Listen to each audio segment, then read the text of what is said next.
अस्सलामुअलैकुम एवरीवन। तो आज जो है हम लोग हमारा नेक्स्ट सेशन स्टार्ट करने जा रहे हैं in the series of genetics. Okay, so today we will learn about laws of Mendel और it is said to be laws of inheritance.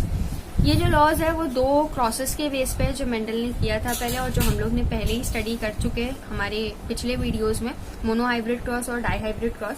सो ये monohybrid cross and dihybrid cross के base पे ये तीन लॉज जो है वो बनाए गए। First is law of dominance. We have to be accurate with the statement. Statement में आपको कोई मिक्सिंग, कोई ओन वर्ड्स नहीं डालने।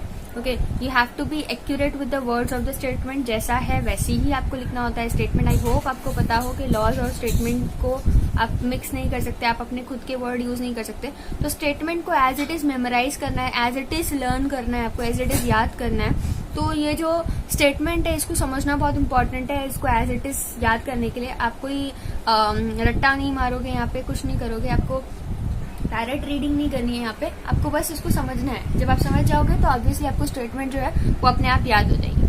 So let's start up with the statement of law of dominance. That is in a cross or in between two homozygous organism. ठीक है, हम लोग जो स्टेटमेंट होगी वो हर एक स्टेटमेंट को हम लोग एग्जाम्पल को लेकर सॉल्व करेंगे या एग्जाम्पल को लेकर हम समझेंगे। ठीक है, तो in a cross between two homozygous organism, हम लोग को क्रॉस करना है, वो भी दो होमोजाइगस ऑर्गेनिज्म में, यानी कि प्योर पेरेंट्स के बीच में क्रॉस होना चाहिए। ठीक है, differing in a single pair of contrasting character. मैं आपको रिक्वेस्ट करती हूँ कि अगर आपने इस वीडियो से पहले मोनोहाइब्रिड और डाईहाइब्रिड क्रॉस की वीडियो नहीं देखे हो तो प्लीज देख कर आओ, या आपको एटलीस्ट मोनोहाइब्रिड और डाईहाइब्रिड क्रॉस आना चाहिए, तब जाकर आपको ये जो लॉज है वो एकदम अच्छे से समझ में आएंगे। क्योंकि डायरेक्टली ये लॉज में एंटर करना आपके लिए सही नहीं रहेगा। बेटर आप मोनोहाइब्रिड डाईहाइब्रिड पढ़कर अच्छे से आ जाओ, देख कर आ जाओ, समझ कर आ जाओ, उसके बाद जो है आप ये वीडियो देखो। Clear? Differing in a single pair of contrasting character, हम लोग को दो होमोजाइगस ऑर्गेनिज्म यानी कि प्योर पेरेंट्स के बीच में क्रॉस करना है।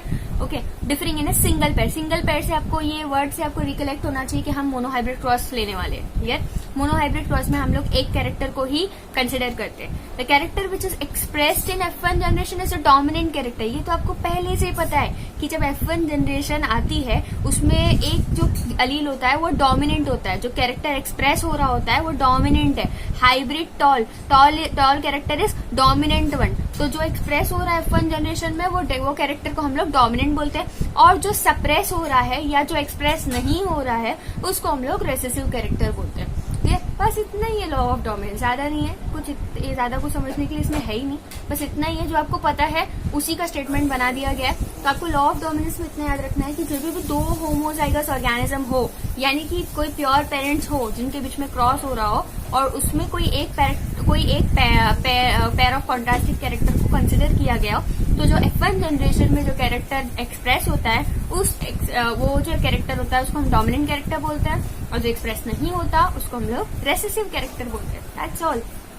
आपको यही करना है, स्टेटमेंट लिखनी है अच्छे से, एग्जाम्पल लिखना है उसका, और उसके बाद लिखना है, मतलब यहाँ पे अगर आपको समझाना है तो here the dominant allele T, यहाँ पे ये जो डोमिनेंट अलील टी है, कैपिटल टी है, ये सप्रेस कर रहा है रेसेसिव अलील को, स्मॉल टी को, thereby suppressing its expression in the phenotype. इसीलिए ये जो सप्रेस करने की वजह से जो उसका फिनोटाइप है, जो फिजिकल कैरेक्टर है, उसमें डॉर्फनेस जो है वो दिखाई नहीं देती, सिर्फ टॉलनेस दिखाई देता है, because tall allele is a dominant one.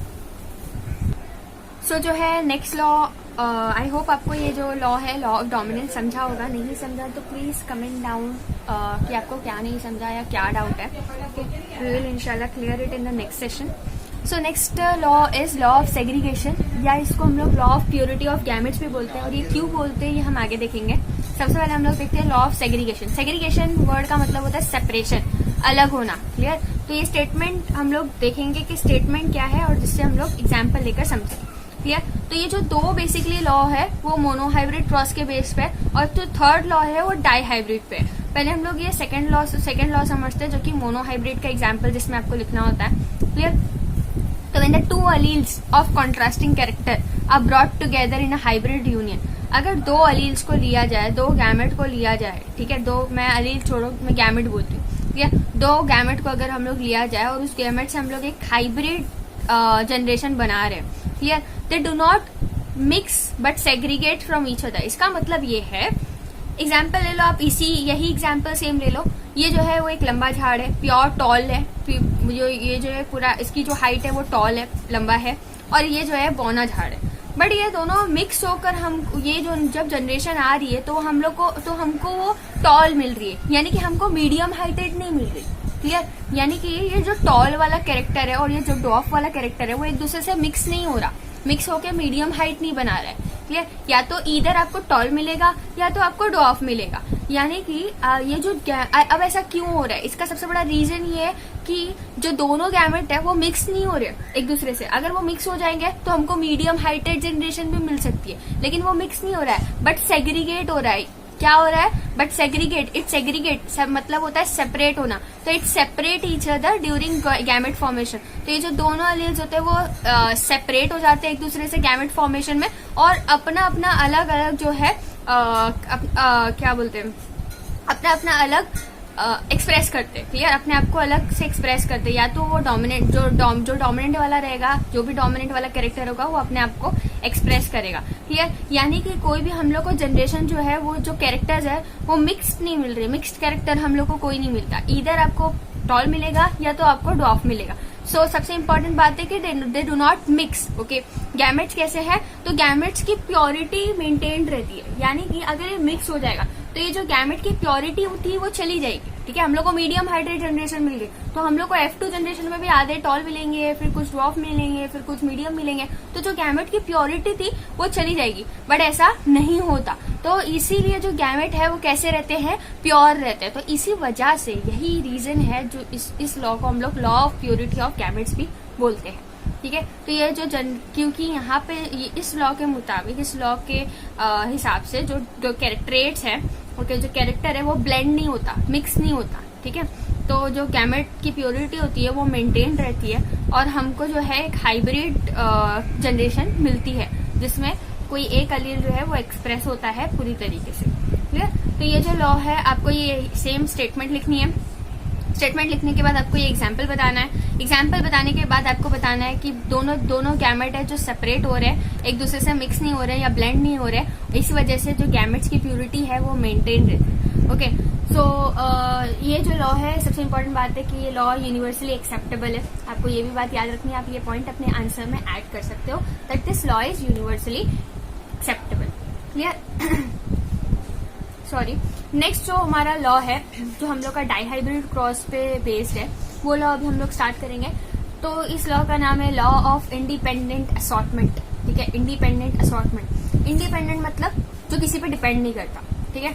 Assortment मतलब अरेंजमेंट। ठीक है? इंडिपेंडेंटली अरेंज हो जाएंगे। ओके, मतलब ये एक दूसरे पे डिपेंड नहीं करेंगे। अब हम लोग स्टेटमेंट में जाते हैं कि ये ऐसा नाम क्यों दिया गया है, और ये जो स्टेटमेंट है वो हमको क्या बोलता है। Clear? When two parents differing from each other in two or more pairs of contrasting character, जब हम दो पेरेंट लेंगे जिसमें दो या दो से ज्यादा पेयर ऑफ कॉन्ट्रास्टिंग कैरेक्टर को कंसिडर किया गया रहेगा। Okay, are cross, then the inheritance of one character is independent to the other pair of character. यानी कि जो एक जो कैरेक्टर होगा जब वो इनहेरिट होगा तो वो दूसरे पे डिपेंड नहीं करेगा, और जो दूसरा कैरेक्टर होगा वो पहले पे डिपेंड नहीं करेगा। यानी ये दोनों एक दूसरे से कैसे रहेंगे? इंडिपेंडेंट होंगे, ये दोनों इंडिपेंडेंटली अरेंज होंगे। क्लियर? एग्जाम्पल लेकर हम लोग सॉल्व करेंगे तो आपको ये स्टेटमेंट एकदम अच्छे से क्लियर हो जाएगा। एग्जाम्पल क्या है? डाइहाइब्रिड क्रॉस ले लो।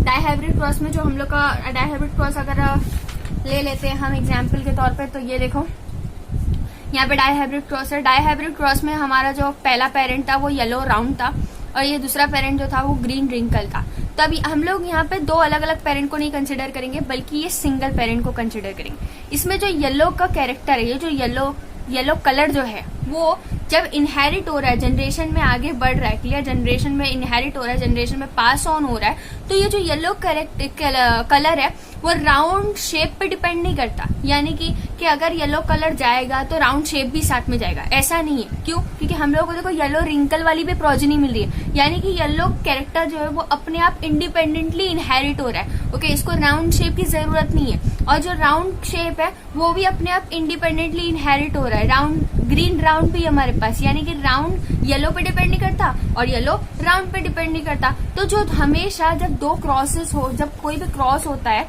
ओके, जो दो पेरेंट्स के बीच में क्रॉस होता है जिसमें दो या दो से ज्यादा कैरेक्टर को कंसिडर किया गया होता है, तो कोई भी कैरेक्टर एक दूसरे पे डिपेंड नहीं करते, अपने आप इंडिपेंडेंटली जो है अरेंज होता है और इनहेरिट होता है। समझ गया होगा आई थिंक आपको। Okay, so that's why this law is known as law of independent assortment.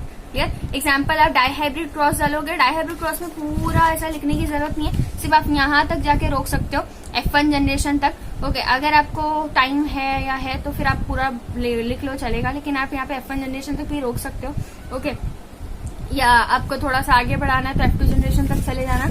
तो आप ये सबसे बेस्ट एग्जांपल इसका डाइहाइब्रिड क्रॉस का ये ही येलो राउंड वाला ही डाल सकते हो और ग्रीन रिंकल वाला।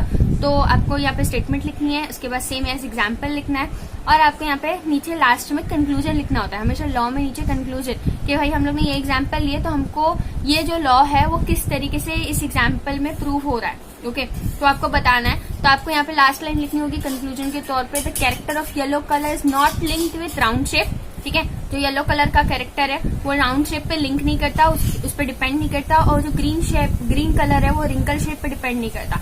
सो there is a independent assortment of character during inheritance. Okay, that's all. I hope आपको तीनों लॉज बहुत अच्छे से समझे होंगे। अगर आपको नहीं समझे हैं तो प्लीज आप कमेंट करो, या आपको समझे हैं तो भी आप प्लीज कमेंट करो। आप लोग अगर फीडबैक दोगे मुझे थोड़ा सा, तो मुझे थोड़ा अंदाजा लगेगा कि शायद हम सही चल रहे हैं, या आपका जो फीडबैक होगा वो मुझे कहीं ना कहीं इम्प्रूव करेगा। अगर आपको लग रही है कोई मिस्टेक है या कहीं ना कहीं से मैं इम्प्रूव हो सकती हूँ, प्लीज कमेंट करो। Thank you so much. जज़ाकल्लाह।